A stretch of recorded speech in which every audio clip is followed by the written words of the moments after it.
පින්වත් සියලු දෙනාම කල්පනා කරගන්න ඕනේ ප්‍රමුඛ කරුණු කාරණා කීපයක් තියෙනවා. පළවෙනි කාරණය තමයි පින්නතුනේ ඔය පොඩ්ඩක් අඩු කරන්න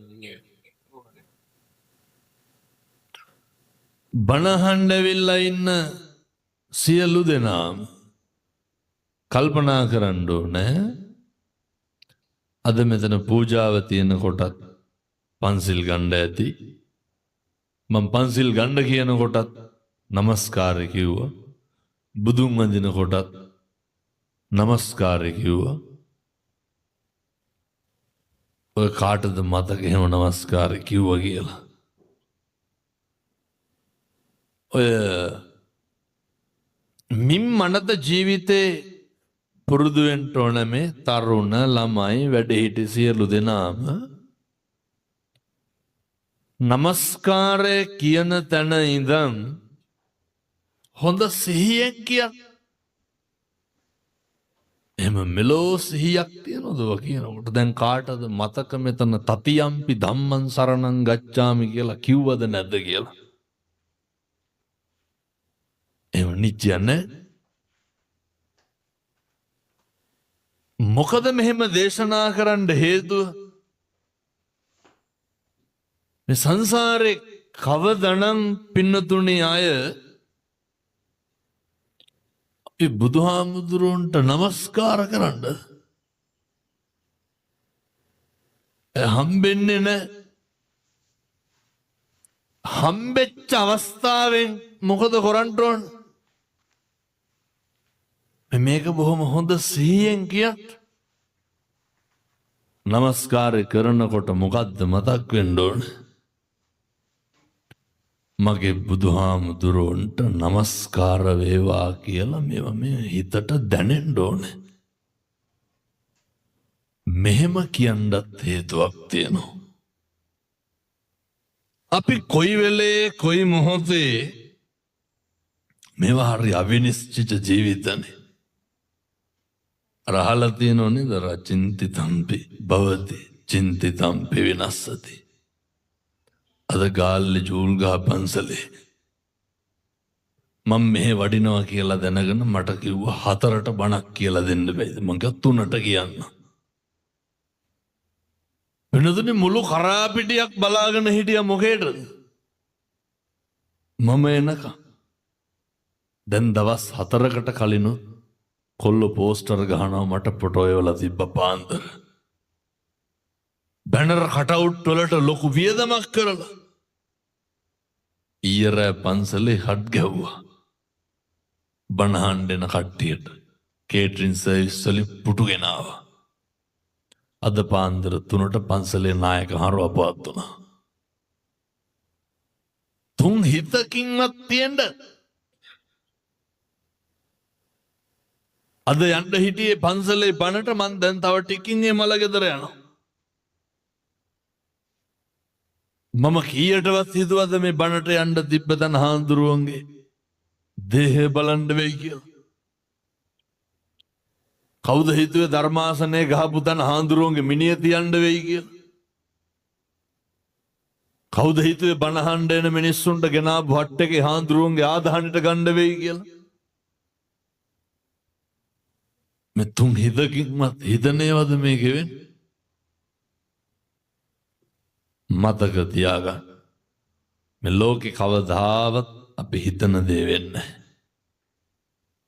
වෙන්නේ මොකද්ද කියලා හිතා ගන්නත් බෑ.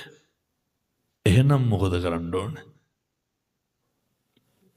එක තප්පරයක්වත් එක වචනයකින්වත් සංසාරේ දිග්ගස්ස ගන්න එපා. පැහැදිලිද මේ අම්මලාට තාත්තලාට මං කියන්නේ? මනුස්සයෙකුට නමස්කාර කියලා පන්සිල් ගන්න ජීවිතේ හැමදාම හම්බෙන්නේ. කවුද දන්නේ හෙට මැරලා වැටෙයිද කියලා? අවස්ථාවක් ආවනම් ඒ අවස්ථාව නොසලකා හරින්නත් එපා.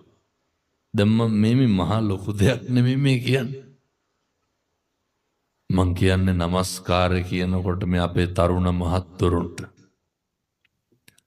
හදවතින් කියන්න මගේ බුදුහාමුදුරුවන්ට නමස්කාර වේවා. සංසාරේ කවදහරි තථාගතයන් වහන්සේ නමකට නමස්කාර කරගන්න ඒ භාග්‍ය වාසනාව උදා වෙයි. බුද්ධං සරණං ගච්ඡාමි කියලා කියනකොට මොකක්ද මතක් වෙන්න ඕන? දැන් බින්දුනේ කවදහරි මේ සංසාරේ බුදුන් සරණ යන්න දෙපයි අපි. අපි හොඳටම දන්නවා මේ අම්මලා තාත්තලා ඔය මම මේ බණ කිව්වා කියලා ඇත්තෝ හැදෙන්නේ නැහැ. මොකද මේ ජීවිතයට අහන පළවෙනි බණ. පන්සිල් ගත්තට ජාතිවත්ව රකින්න පුළුවන්. ඕව රකින්න බෑ. ඔය කොල්ලොන්ගේ කලිසම් වල දැන් බැලුවොත් දුම්කොළ පළු තියෙනවා. ඇති ඔය ලයිට් එකක් මම කියන්නේ මේ පැති වල නැති වෙති අනිත් පැති වල ළමයින්ගේ තියෙනවා මම මේ කියන්නේ. ඒ වරක් හැකිද? එහෙම බෑ. තාත්තලගේ සාක්කුවල හොම් බලන්නකො බීඩි සිගරට් නැද්ද කියලා. මම මේ කියනකොටත් ඔය පාර දිහා බීඩියක් එහෙම පත්තු කරනවා ඇති. නමුත් මේ ගන්න එකෙන් මේ සමාදම් වෙන එකෙන් මේවා කොහාටද අපි පුරුදු කරන්නේ?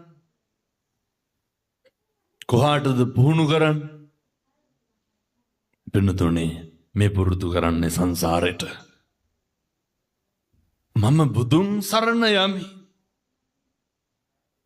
සංසාරේ කවදා හරි බුදුහාමුදුරුවෝ සරණ යන්න කරන ප්‍රාර්ථනාවක්. මම ප්‍රාණඝාතය කරන්නේ නැහැ. පින්නතුනේ බෝධිසත්වයෝ අතපය කපන කොටත් පපුව කටුමුගුරු වලින් තලන කොටත් අනෙකගේ හිත නොරිද්දා ඉන්න කොච්චර සංසාරේ පුරුදු කරලා ඇද්ද? කොච්චර ප්‍රගුණ කරලා ඇද්ද? මණිකාර කුළුපගති සහමුදුරෝ නේහාමුදුරෝනේ කුළුපගති සහමුදුරෝ දකිනවා මණික ගිජුලිහිනියා ගිල්ලා කියලා. මණික් කරුවට කියනවද ගිල්ලා කියලා? ඇයි මණික ගන්න මරන්න දෙපැයි. ගිජුලිහිනියා මරුණට පස්සේ තමයි කිව්වේ බඩපළල බලන්න. පේනවද වචන පරිස්සම් කරපු හැටි? පේනවද සසරට පුරුදු කරපු හැටි? එහෙනම් මේවා ටික ඇයි මේ මිනිස්සු වෙලා ඉපදුනේ? අර බුදු වෙන්නත් මනුස්ස වෙලා උපදින්න එපා. මිනිස්සු වෙලා ඉපදුන කරණේව කරන්න නෙමෙයි. පින්නතුනි පාරමිතා පුරන්ට ජීවිතේ පුරුදු වෙන්න අද ඉඳන් මේ කරන කියන හැම එකක්ම හදවතින් කරන්න. මේ කරන ඒවා කවදා හරි ප්‍රතිඵලදායි ලාභදායි කොහාටද කොතෙන්ටද මොකටද? ඉදං මේ පුඤ්ඤ කම්මං ආසවක්ඛ්‍යා වහං හෝතු සබ්බ දුක්ඛා පමුච්ඡතු. අර අහලා තියෙනවද කොසල් රජුරුවන්ගේ ඇමතියෙක් හිටියා පින්නතුනි සන්තති. සන්තති කියලා කියන්නේ සල්ලාල බේබද්දේ. සල්ලාල බිබී ඉඳලා ගිහින් තමයි බණ අහලා රහත් උනේ. පුළුවන් නම් හෙට ඉඳන් කෙලලා පන්සලට එන්න ඕන. එහෙම බෑ. මේ පැත්තේ වල බොනවද නැති වෙද මං හිතන්නේ. නෑ ඇත්තටම යහන්. අනිත් පැත්තේ වල හරියට මිනිස්සු බොනෝ. බොනවට වඩා කරන්නේ අර අරක්කු ඉවර කරන්න හදනවා ඒක. මහ පෙරේත ගති තියෙන්නේ. ඇයි? උගුරක් දෙකක් බිලා වෙනසෙන්න පුළුවන් මිනිස්සු ඉන්නවද? ඒ හින්දා දැන් කල්පනා කරන්න ඕන මම කොහොමද කියලා. හොඳයි මගේ තියෙන පෙරේත ගතියද එහෙමයි කියලා. ඒ වයින් මෝඩ වැඩ. සන්තති කුසල් රජුරුවන්ගේ තිබ්බ හොඳ අමාරු කැරැල්ලක් මැඩ පවත්තලාවට පස්සේ කොසල් රජ්ජුරුවෝ සන්තතිට දවස් 7ක් දෙනවා රාජශ්‍රීයෙන් රාජ සැප විඳින්න. සන්තතිට හිතු දේ කරන්න පුළුවන්. සන්තතිගේ එකම choice එක මොකද්ද? සන්තති කියන්නේ දඩබ්බේ බද්දේ. සන්තති දවස් 7ම නාටිකාංගනාවේගේ රැඟුම් බල මොකද කරේ? සන්තති බිව්ව. සන්තති කරේම බොන එක. 6 වෙනි දවසේ සන්තතිට හිතෙනවා බීලා ඇතා පිටේ යන්න ඕන කියලා. යන ගමන් බුදුහාර හන්දියකින් හම්බෙනවා. සන්තති මොකද කරන්නේ? අර අපිව බයිසිකල් වල යනකොට ඔළුව වනාගෙන යන්නේ. ඒ වාගේ සන්තති ඇතා පිටේ ඉඳන් බුදුහාමුදුරන්ට අර ඔළුව පාත් කරලා යන්නම් කියලා යනවා. බුදුහාමුදුරෝ මද සිනහවක් පානවා පින්නතුනේ. තථාගතයන් වහන්සේලාගේ සිනහවරි අසිරිමත්නේ. ආනන්ද හාමුදුරුවෝ අහනවා බුදුහාමුදුරුවන්ගෙන් බුදුහාමුදුරනේ සිනහව පාණ්ඩ හේතු. තථාගතයන් වහන්සේලාගේ අසිරිමත් සිනහව පානකොට පින්නතුනේ සම්බුද්ධ රශ්මි මාලාව සුදෝසුදුවන් ලෙසට දීප්තිමත් වෙනවා. ආනන්ද මහමුදුරුවන්ට බුදුහාමුදුරුවෝ කියනවා ආනන්ද සන්තති හෙට රහත් වෙනවා. වටේ හිටපු මිනිස්සු පුදුම වෙනවා. ඇයි? අර මේ කෙලලා ඇතා පිට යන සන්තතිට රහත් වෙන්න පුළුවන්. බුදුහාමුදුරුවෝ කියනවා සන්තති හෙට විහාරයට එනවා සතරපද ගාථ අවසානයේ අහලා මොකද වෙන්නේ? සන්තති රහත් වෙනවා. සන්තති රහත් වෙනවා විතරක් නෙමෙයි අහසට නැගලා 이르දි ප්‍රාතිහාර්ය පාලා පිරිනවම් පානවා. කෙව්වත් වගේම පහවදා සන්තති නාටිකාංගනාව එක්ක නටනටා ඉන්නකොට සන්තති කැමැතිම ස්ත්‍රිය මැරිලා වැටෙනවා. හේතුව අය පින්නතුනේ දවස් 7ක් විතරනේ. දවස් 7ක් විතර මහන්සියට සන්තතිට හරි දුක හිතෙනවා. සන්තතිගේ කතන්දරය ඇතුලේ අපිට ලොකු පණිවිඩයක් උගන්. මිනිස්සුන්ට ඇත්තටම දුක හිතෙන්නේ ජීවත් වෙලා ඉන්නකොටද මරුණාමද? මරුණාම. මිනිස්සු ඇත්තටම ආදරය කරන්නේ ජීවත් වෙලා ඉන්නකොටද මරුණාමද? ඔය ඉන්නකොට දෙන්නේ නැති ඒවා මරුණාට පස්සේ දෙන්න හිතනවා. මොකද දන්නවනේ නරුට දෙන්න බෑ කියලා. කියනවා හිටියානම් ඕන එකක් කියලා. එහෙම එකක් නැහැ. මතක තියාගන්න. මිනිස්සු ජීවත් වෙලා ඉන්නකොට කරන්න පුළුවන් හැම විශේෂයක්ම කරන්න. මිනිස්සු ජීවත් වෙලා ඉන්නකොට බලන්නකො වැරදි සාධාරණීකරණය කරන හැටි. මරුණට පස් ජීවත් වෙලා ඉන්නකොට කරපු වැරදි හැම එකක්ම මරුණහම මොකද කරන්නේ? අයකෙක්වත් වැරද්දක් කියනවද? හොඳමයි කියන්නේ. ඒ වගේ අර මේ පැතිවල මරණාධාර සමිති තියෙනවද නැතුවද? තියෙනව නේද? උත්සව පිටින් අරන් ಗುಣ කියන්නේ මරුණහම කියනවනේ. ಗುಣ කතන කියලා වෙනම අවස්ථාවක් දෙනවා. වෙනද මරණාධාර සමිතියට ආපුහම නිකමටවත් කිව්වොත් එහෙම මේ යන්න ඕන ඉක්මනට සල්ලි බැඳලා කියලා රෙගුලාසි කතා කරන්නේ. මතක තියාගන්න. මිනිස්සු ජීවත් වෙලා ඉන්නකොට මිනිස්සුන්ට හරි ආදරෙන් ඉන්න. සන්තති එක්ක හිටමු නාටිකාංගනාව මැරුණට පස්සේ සන්තති දුක දරා ගන්න බෑ. සන්තති දුවගෙන යනවා කොහාටද? බුදුහාමුදුරුවෝ හම්බෙන්න. යනකොට තථාගතයන් විහාරයට ඇවිල්ලා මිත්‍යා දෘෂ්ටිකව බර ගන්න. මොකටද? ඒ බුදුහාමුදුරුවෝ කිව්වනේ සන්තති රහත් වෙනවා කියලා. මිත්‍යා දෘෂ්ටිකව කල්පනා කරනවා මේ බේබද්දෙක් වගේ හිටපු සන්තති රහත් වෙන්නේ කොහොමද? ඒක බොරු. බුදුරජාණන් වහන්සේ කියපු එක බොරු වෙනවා. ඒ හින්දා ඒකට ලැජ්ජා කරන්න යන්න. පින්නතුනි ගාථා 4 පද අවසානයේ සන්තති රහත් වෙනවා.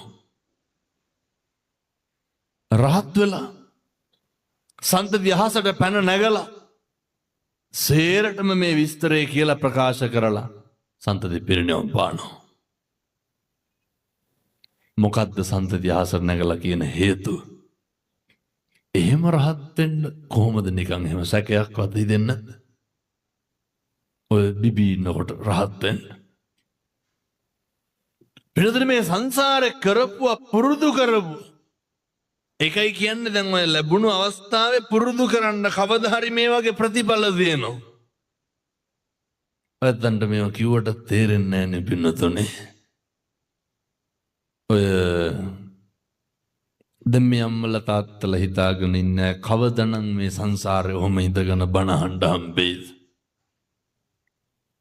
අය හම්බෙයි දැන් කට්ටිය හිතාගෙන ඉන්නේ ලබනාත්මේ කවුරු වෙලා උපදී කියලාද? එහෙම සැකයක්වත් නැද්ද? සැකයක්වත් තියාගන්න එපා මිනිස්සු වෙලා උපදින්න නැහැ. පැහැදිලිද? අනිකමටවත් එහෙම වද වෙන්න එපා සැක කරන්න ඇයි? මිනිස්සු වෙලා උපදින්නේ නැහැ.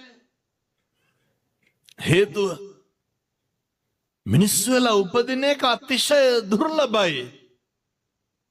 බුදුරු එහෙමනේ කියන්නේ. බුදුහාමුදුරු ආනන්ද හාමුදුරුවන්ට කියනවා ආනන්ද මිනිස්සු වෙලා උපදින එක නෙමෙයි අරුමේ. මොකක්ද අරුමේ? මේ අපේ තරුණ මහත්තුරු තාත්තලා දැනගන්න ඕන. ඔය ඔහොම තියෙන අතපයත් එක්ක ඔය මනුෂ්‍යාත්ම භාවයේ බුදුහාමුදුරු උගන්වනවා. ආනන්ද මිනිස්සු වෙලා උපදින එක නෙමෙයි තියෙන අරුමේ. අරුමේ තමයි මිනිස්සු වෙලා ඉපදිලා ඉඳලා නැවත මනුෂ්‍යාත්ම භාවයක් ලබන එක. අතිශය දුර්ලභයි. ඔය අවස්ථාව හම්බුනේ කල්ප ගානකින්. පැහැදිලිද? ඕකෙත් ලොකු විශේෂයක් තියෙනවා. මොකක්ද විශේෂ? ඇස් දෙක පේනවනේ. කන් දෙක ඇහෙනවනේ. යන්න එන්න කණ්ඩ කතා කරන්න පුළුවන්. උපදින සේරටම ඔය වරප්‍රසාදේ තියෙනවද? ඔක අපිට හොඳට තියෙනවා. දැන් බලමු අපි සන්තති එක ආත්මික හම්බෙච්ච අවස්ථාවෙන් සන්තති මොකද කරේ? සන්තති හැම තැනම තෙරුවන්ගේ ගුණ කියා ගියා. සන්තති හැම තැනම ධර්ම ප්‍රචාර කටයුතු සිද්ධ කරා. 91 කල්පයකට පෙර විපස්සී බුදුහාමුදුරුව වැඩ ඉන්නකොට සන්තති කියනවා ධර්මයේ ප්‍රචාරය කරා. ධර්ම මිනිස්සුන්ට බණහඬ සැලැස්සුවා. සංඝයාගේ ගුණ කිව්වා. ධර්ම රත්නයේ ගුණ කිව්වා. දැන් ඔය මං සංඝ රත්නයෙන් පටන් ගන්නම්කෝ. මේ පැතිවල සංඝයාගේ හාමුදුරනේ දහම් පාසලක් තියෙනව නේද මේ? මං කියන්නේ මේ පැතිවල තියෙන ප්‍රශ්න නෙමෙයි අනික් පැතිවල තියෙනව මන් දන්නේ මේ පැතිවල තියෙනවද කියලා. අර මේ පොකරයක් අල්ලනවද ශිෂ්‍ය නායකව නැතුවද මං හිතන්නේ. බොහෝ දහම් පාසල් වල හාමුදුරනේ ශිෂ්‍ය නායකවට එව්ව ලෙඩ පින්න තුනේ හොඳ. හාමුදුරුවන්ට බේරෙන්න බෑ. හාමුදුරුව බැරි වෙලාවක් දුන්න නැත්නම් එහෙම මං කියන්නේ මේ පැතිවල නැතුව අස්සනෝ. දහම් පාසල් තරඟට ළමයා දැම්මේ නැත්නම් එහෙම මොකද කරන්නේ? අනිත් දහම් පාසලට දානවා. ඒක ලහාඳුරුන්ගේ තියෙනවා හේරම මෙව ගානේ කියව යනවා. මේවා ඒ පන්ති නායකකමට දැන් හිතන්න ඕන මටත් ඔය ලෙඩ තියෙනවද කියලා. තියෙනවා නම් කවුරු හරි ඔය දොස්තර කෙනෙක් හම්බෙලා බෙහෙත් ටිකක් ගන්න. එවන්න එහෙම නෑ ළමයි දහම් පාසලටයි. මොකටද දහම් පාසලට ළමයා එවන්නේ? ජීවිතයට උදේ අන්දලා එවනකොට කියලා දෙනවද පුතේ ගිහිල්ලා ඉඳලා කරන් බොමලුවම දෙන්න. ඔව කියලා දෙනවා ළමයි. දහම් පාසල් ළමයි එවන්නේ අටලෝ දහමේ අකම්පිත දරුවෙක් හදාගන්නට දහම් පාසල් ලෙවන්නේ සැනසෙන්ඩට මේකට ඇවිල්ලා අල්ලන පොරේ පින්නතුනි දහම් පාසල් වල තෑගි ප්‍රධානෝත්සවයේ ළමයි කතාව අයින් කරලා තිබ්බනම් එහෙම ඉවරයි දහම් පාසල් උගන්වන ගුරුවරු ටික මම ඒ කියන විදිහටම කියන්නේ ආමඳුරන කියන අරුන් තමා මෙදිහත් වෙලා වසේරම කරන්න කියලා ඉතින් මේ පද හදනවා ගෙවල් ගන්න පැත්ත පලාතරත් මේකට එන්නෙත් නැහැ අර ගෙවල් වල වැඩ දාලා උගන්වන ගුරුවරුන්ට තමයි දොස් කියන්නේ එව්වා ලෙඩ ළමයට කියලා තියෙනවද පුතේ මල් ටිකක් අරගෙන යන්න දහදවතට තට්ටුවක් දාලා බලන්න ඕනේ මගේ දරුවෝ මේ පැතිවල නම් කියනවත් ඇති මං කියන අනිත් පැතිවල කියන්නේ ගිහලා බුදුමැදුරාමදේට මේ ඔළුවට විස බීජ දාලා දහම් පාසල් ලෙවන්න එපා ඔය මං කියන්නේ පින්නතුනේ මේ සැනසෙන්න තියෙන තැන් නෙමේ පන්සල් කියන්නේ මෙව්වගෙන් වෙනසෙන්නේ මොකටද අර මෙහෙ සිල් ගන්නවනේ ආමුදුර මට අය බණවලට කියන එකකුත් නෑ මම මේවා කියලා තමයි යන්නේ ඔය මෙහෙ නැතුව ඇති මං කියන්නේ මෙහෙ තියෙනව නෙමෙයි මං කියන්නේ අනික් පැතිවල ඒවා සමහර බණමඩුවල ඉන්නවා අර මහ උපාසකම්මා ඔය ලොකු උපාසකම්මා ලොකු කවුරු හරි එක්කෙනෙක් ඉන්නවා එතුමියට ඕන විදිහට තමයි මේකේ වැඩ ටික වෙන්නේ කොච්චරද කියනවනම් ඉදලක් අරන් අතු ගන්න නැහැ මූණක් කටක් බල්ලා hina වෙන්නේ නැහැ මූණවල් දෙක වෙනවා බණ කියන වෙලාවට හාඳුරු දාන එකට එහෙම යනකොට ඇයි සමහර පන්සල් වල පොයට බණවලට ගියපුවාම හාමුදුරුවනේ විනාඩි 20 අරුන්දලා කොහෙන් හරි කවි කොලයක් ඇදගෙන එනවා. ඇවිල්ලා වරුවක් විතර මේ බණවලට දෙන කියවනවා. තම්බියට පිරිත්තාගේ මට තේරෙන්නේ නැහැ උන්දලට තේරෙන්නේ නැහැ. මතක තියාගන්න. පන්සල් වලට එන්නේ කොහේ හරි පන්සලක හාමුදුරුවනේ උපාසක සමිතිය. එන්නම කේස් එක මේ මොකද දඩ මුදල් ප්‍රශ්නයක්. අර ඒකේ සල්ලි එක්ක අහු කරන එකේ නේ මුන්දලට සිල් දසිල් කියලා කියන්නේ කණ එකක්ද බොන එකක්ද කියලාවත් දන්නේ නැහැ. සුදු ඇඳගෙන ඇවිල්ලා ඉඳගත්තාම හිතන්නේ දැන් සිල් කියලා. මම දොස් පරොස් කියනවා බයිනවා හැම නෙමෙයි. පන්සල් එන්නේ මොකටද? ඒක දන්නේ නැහැ. දැන් ඔය මෙහෙත් ඔය දායක සභා නම් තියෙනවනේ මරණාධාර සමිතිය කීකේව. සමහර දායක සභාවල හාමුදුරුවනේ මරණාධාර සමිතිවල ඒ සභාපතිගේ තියෙන ගෙම්පර් දිසාපතිගේවත් නැහැ. පුදුම ලොකුකමක් නේ තියෙන්නේ. සමහර කොල්ලෝ කියනවා මේ අරුන් ඉන්නකම් අපි යන්නේ නෑලු. කාටද ගියා? මේ කියනවා එවුන්ලු ඉස්සරහට ගිහිල්ලා හැම ළමයි කියනවා. මේ මොකටද මේ පන්සල් එක්ක පොරාල්ලන්නේ? මේ බොහොම ඇවිල්ලා හිතේ නිවාඩුව පහඩුව යන්න තියෙන තැනනේ නේ හාමුදුරුවනේ. ඇයි මිනිස්සුන්ට හැම තැනම අර ප්‍රමුඛත්වයේ වගේ එකක් ඕනේ. මිනිස්සුන්ට ඕනේ වැඩේ කරන්න නෙමෙයි. බැරි වෙලාවක් දැන් අපි හිතමු පොයේ වැඩසටහනට හාමුදුරුවෝ කතා කරනවා ඔය කොඩි දාන්න ළමයින්ට කතා කරනවා. ඊළඟ පොයට ඒ කොල්ලොන්ට කතා කරන්නේ නැහැ. එවුන් මොකද කියන්නේ? අම්මේ පාර වෙනෙවුන් වගේකට කියලා දෙන්න අපි යන්නේ නැහැ කියනවා. එව්වා ලෙඩ. පැහැදිලිද මං කියන්නේ? සාසනික කටයුතු කරන්න මේ පොරාල්ලන්න එපා. මං කියන්නේ මේ සන්තති පිළිවෙලට ඒවා කරා. සන්තති ඒවා හැඟීමෙන් කරා. මින් මනත කවදාවත් හාමුදුරුවන්ගේ දොසක් පරසක් නම් කියන්න එපා. හේතුව මොකක්ද? පන්සලේ දායක සභාවේ ගැටලු වෙන්න පුළුවන්. එතකොට ඔය දහම් පාසල එක ඒවා වෙන්න පුළුවන්. මොක වුණත් කමක් නෑ. ඒවට හාමුදුරුව පලි කරගන්න එපා. ඒවට හාමුදුරුව සහ මිනිස්සුන්ගේ තියෙන උස්මිටිකං වලට ඔයත්තන්ට ලැබුණු අවස්ථා නැති කරගන්න එපා.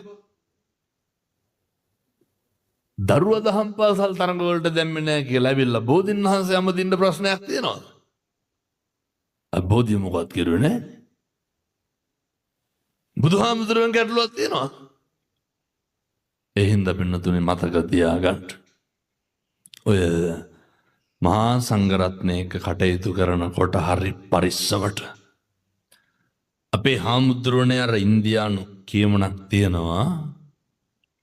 ආදරය කරන ගරු කරන ගරු බහුමානයට පාත්‍ර කරන අපි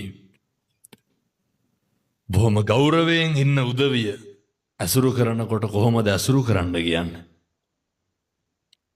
අතේ දුරින් ඉන්නලු.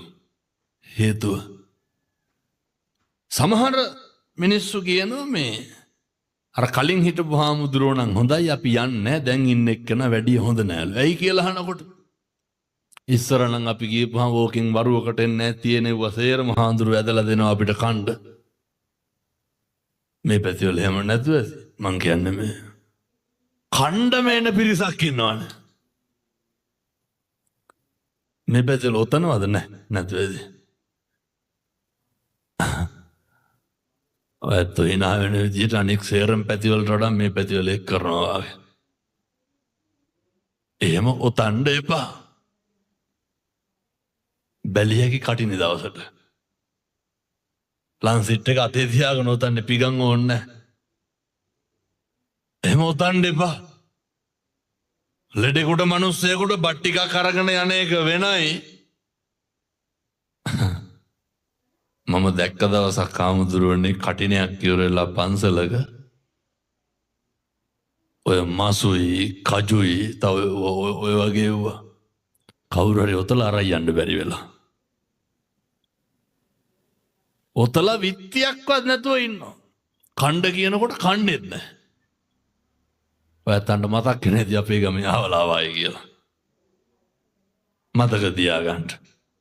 සමහරු හිතාගෙන ඉන්නවා පන්සලට එනකොට දැන් පින්කමක් දවසක මේ අපිට කියලා දෙන්නේ.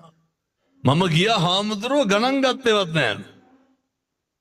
හාමුදුරුවෝ පන්සල් වලින් එන මිනිස්සු පිළිගන්නද? ඒව ලෙඩ පින්නතුනේ. වෘද්ධෙන් ඇවිල්ලා සරප්පු දෙක ගේට්ටුව ගාවින් මේ සරප්පු ගලවන්න ගේට්ටුව ගාවින්. දැන් ඔයත් කල්පනා කරන්න මගේ සරප්පු දෙක මං කොහෙන්ද ගැලෙව්වද කියලා. මම හිතන්නේ මේ පැතිවල ගේට්ටුව ගාවින් එන්න ගලවන්න ඇත්තේ. නෑ බොහෝ පැතිවල ගලවන්නේ ওই ස්තෝප්පෙන් බණමඩුව ගාවින්. ඔය හරින් ඔය පඳුරක් අයිනින් ගලවන්නේ. මේ තෙරුවන් වැඩ ඉන්න භූමිය පස් පාගන්නකොට මොකක්ද මතක් වෙන්න ඕනේ? ඔයත්තන්ට මොකද්ද මතක් වෙන්නේ? එනකොට මතක් වුණා තව සෙනග නෑ වායි කියලා. පින්නතුනි තෙරුවන් වැඩ ඉන්න භූමිය සංසාරේ කවදනම් මේ පොළොවේ පස් පාගන්න දාය? පැහැදිලිද මේ අම්මලාට තාත්තලාට තරුණ මහත්තුරුන්ට මං කියන එක? තෙරුවන් වැඩ ඉන්න භූමියේ මිනිස්සු වඳින පුදන භූමියේ එනකොට දැනෙන්න ඕනේ අපිට මේ හැඟීම ඇති වෙන්න ඕනේ. ඒ නිසා මතක තියාගන්න අපෙන් කෙරෙන්න ඕනේ මේ පූජා භූමියකට එනකොට අර සන්තති වගේ ඉන්න. කවදා හරි නිවන් දකින්න පුළුවන්. කවදා හරි රහත් වෙන්න පුළුවන්. මොන සරප්පුද පින්නතුනි. අපිට හිතන වෙලාවකට කොල්ල බයිසිකල් ස්තූපෙන් නවත්තයිද කියලා. ඇවිල්ලා හෝනුත් ගහනවා. මේවා මේ හැල්ලුවට ලක් කරන්න එපා. හේතුව සංසාරේ පුදුම විදියට හැල්ලු වෙන්න වේ තිරිසන් ආත්මවල. පුදුම විදියට හැල්ලු වෙන්න වේ ප්‍රේතාත්මවල. එනිසා පන්සල තුල බොහොම මෛත්‍රී සහගතව කටයුතු කරන්න. ඒක කොච්චර තියෙන්න ඕනද? මේ පැතිවල හාමුදුරුවනේ අර බාට හොරකම් කරනවද නැතුව ඇති? ඇත්තටම යහන්න. එහෙම අර සමහරු දන්නේ නැතුව දාගෙන යනවනේ නේ. එහෙම දන්නේ නැතුව අද ගිහිල්ලා බලන්න මගේ බාට දෙකද කියලා. ඒක මගේ නෙමෙයි නම් ඔය ඇත්තෝ කරන හොරකමක්. හොඳ ඒවට කියන්නේ මොනවද? ඒවා හොරකම්. එහෙනම් හැම හොරු වෙන්න එපා. කාලෙකින් හම්බුනේ මිනිස්සු වෙලා ඉපදුනේ කාගේවත් බාට හොරකම් කරන්න නෙමෙයි. මේ වගේ ඉඳන් පින්නතුනේ මේ හිත පිරිසිදු වෙන්න ඕනේ. කවදාවත් ඔය මේ සමහර පන්සල් තියෙනවා දායකයෝ ඉන්නවා හාමුදුරු උදේට කෑවද දවල්ට කෑවද ඔව්ව මොකවත් හොයන්නේ බලන්නේ ඔව්ව දන්නේ නැහැ. පොඩිහාරෝ පිරිවෙන් ගියාද උන්වහන්සේලාගේ ගෙවල් දොරවල් වල තත්ත්වය කොහොමද? උන්වහන්සේලා ප්‍රශ්නවලද ඉන්නේ? පොඩිහාරලා සිවුරු ටික හොදාගෙනද? පොඩිහාරලා කාමර අපිලිවලද? ලැබුම්ගේ අතුග ඔය මොකවත් නැහැ. මේ පැතිවල නම් ඔය බලන්න ඇති. මං කියන අනිත් පැතිවල ඔහොම බලන්නේ. පන්සලේ මොකක් හරි වුණාම හාමුදුරුවනේ ලණුව නැති ගන්ටාරේ නැගලා ගහලා කියන්නේ පන්සලේ ප්‍රශ්නයක් වරෙල්ලා කියලා. හරියට මිනිස්සු පන්සල් වල අද කුද කියන්න අඩුපාඩු කියන්නේ. දපිතුමු හාමුදුරුව පන්සලේ මොන හරි හදනවා කියලා. සමහරු කියන්නේ නැද්ද ඔය හදනවා ඉවරයක් නැහැ කියලා කියන්නේ? අජාතිවත් මේකට වැලිසවලක්වත් දෙන්න දෙන මිනිස්සුද? තේරෙන්නේ නැද්ද මේ හාමුදුරු හතර පහ දෙනෙක් එක්ක මේකේ මොකද්ද කරන්නේ? මොකටද මේ මට මාස ගානකට කලින් මේ බණට ආරාධනා කරේ? හාමුදුරුන්ට බණ අහන්නද? මිනිස්සුන්ට බණ අහන්න. උන්වහන්සේගේ ශාසනික සේවාව නොපිරිහෙලා කරනවා. ඒ වගකීම් උන්වහන්සේලා හදන්නේ පන්සල් පින්නතුනි. තරුණ මහත්තුරුන්ට මං කියන්නේ මේවට එක්කහුව වෙන්න. හාමුදුරුවෝ ගාව ගන්න එපා. පොයට ඇවිල්ලා මේ බණමඩු හොදලා දාලා දීලා යන්න. දායක සභාවේ සභාපතිගේ හාමුදුරුවන්ගේ ප්‍රශ්න බලපානවද? නෑ. මිනිස්සු තමන්ගේ කෙරෙන්න ඕන දේ කරන්නේ අනුන්ගේ තියෙන පරහක් ඉස්සරහට දාලා ආත්මය නැති කරගන්නවා. ඒ නිසා පින්නතුනි මින් මනත කවදාවත් සංඝරත්නයේ ගුණ විවේචනය කරන්න එපා. මිනිස්සු කියලා කියන්නේ හාමුදුරුවනේ වඳින අත් දෙකෙන්මයි බෙල්ල මිරිකන්නේ. ඔය කොච්චර හොඳට හිටියත් අනිත් පැත්තට තට්ටුව දානවා. මතක තියාගන්න. අරහත් දජේ දරාගෙන ඉන්න උතුමන්ට අගෞරව කරන්න එපා. ඔයත්තන්ට දෙකක් නොකර ඉන්න පුළුවන්. වඳින්න නැතුව ඉන්න පුළුවන්. දාන දෙන්න නැතුව ඉන්න පුළුවන්. ඒ හින්දා කට පරිස්සම් කරගෙන හොඳට ජීවත් වෙන්න. හාමුදුරුවන්ගේ විතරක් නෙමෙයි කිසි කෙනෙකුගේ ගතු කේලම් කියන්න එපා ගෙවල් ගාන ගිහිල්ලා. මේ පැතිවල එහෙම කියනවද නැතුවද මං හිතා. වෙනද ගිනි දිනනවා. මිනිස්සු සමහරු ඉන්නවා ගම් වල රස්සා විදිහට කරනවා. මොකද එක දෙක කරලා කියන්නේ පද හදන්නේ. ඔය මතක් නැනේද අපේ ගමේ අහවලා ආවයි කියලා. කේලම් කියන්නේ හාමුදුරුවනේ බැලලාවත් කොල්ලෙක් එක්ක ආවිලා සිගරට් එකක් බිබී හිටියොත් එහෙම කොහරි අයින් එක. සමහර මාමලා ඉන්නවා උන්දලා කියන්නේ කුඩු ගහනවා කියලා නෙමෙයි කුඩු විකුණනවා කියලා කියන්නේ. එහෙනම් ඔය අනුන්ට පද හදන එක නවත්තන්න.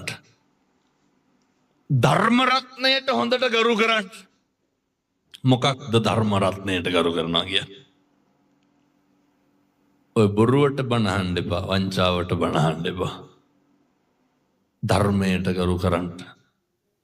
කොහොමද ධර්මානුකූලව ජීවත් වෙන්න?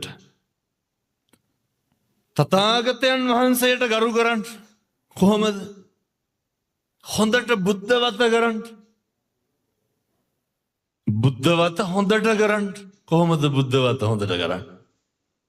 මම මේ තරුණ මහත්තුරුන්ට අපේ තාත්තලාට කියනවා මේ කාලේ කොහොමත් අපේ තරුණ උදවිය බණහන කාලේ ඔය දැන් මේ ඉදිරි දිනවල ධර්ම දේශනාවක් තියෙනවා පින්නතුනේ අර මාතර පැත්තේ වැල්ලේ තරුණයන්ගේ. කවුද ඒ බණ සංවිධානය කරන්නේ?